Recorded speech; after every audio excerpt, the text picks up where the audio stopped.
چھڑ دیتا اور بے ایمان ہو کے دنیا تو چلا گیا۔ تو نبی علیہ السلام نے پھر حضرت حبیبہ نے غائبانہ نکاح پڑھا۔ جب یہ بیوہ ہو گئیں تو حضور علیہ السلام نے اپنا پھر نمائندہ بھیجا، بادشاہ نے جا کے میری طرفوں پیغام دے کہ میں اس بیوہ نکاح کرنا چاہنا۔ اے بھی سمجھنا لوگ پوچھتے دور بیٹھیاں کا نکاح وکیل کرنا پہنتا، ٹیلی فون وغیرہ کوئی شے نہیں، انہاں دھوکھے بھی ہو سکتے، جنہ مرضی احتیاط کریے فریب ہو سکتا۔ اج جے اگر اس طرح کوئی شادی کرنا چاہتا تو انہوں چاہیے وکالت نامہ بناوے، اتوں سرکاری طور سے کاغذ بنا کے فلانے آدمی نے میں اختیار دیتا، وہ میرا مختار ہے، میری طرفوں ایجاب و قبول کروں گا۔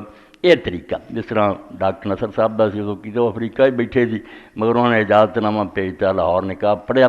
تو عمر بن امیہ زمری رضی اللہ تعالیٰ اتنے گئے، شاہ نے کیا، بادشاہ نے اپنی نوکرانی نے پھر بھیجا۔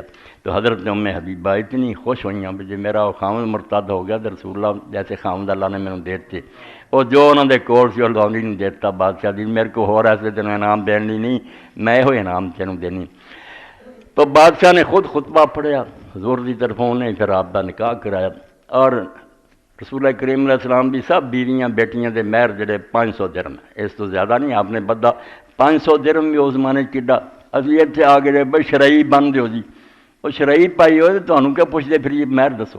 شرعیت کوئی مہر نہیں، جنہ دونوں پارٹیاں نے آپس طے کر لینا وہ مہر ہے۔ ہن 500 درہم جڑا 131/1/4 یعنی 131 اور 1/4 اتنے تولے اینی چاندی اس زمانے، ایک گھٹ تو گھٹ مہر نبی علیہ السلام دی بیٹیاں دا سی، یہ بھی مگر یہ حضرت بہت زیادہ، یہ 4000 درہم ہے جڑا بادشاہ نے پلیوں دیتا۔ اور بعد انہیں آخیا کوئی دربار چوک کے نہ جائے، کھانا آپ انہیں تیار کیا، کہنے لگا میں آپ سارے کا کھانے کا انتظام کیتا۔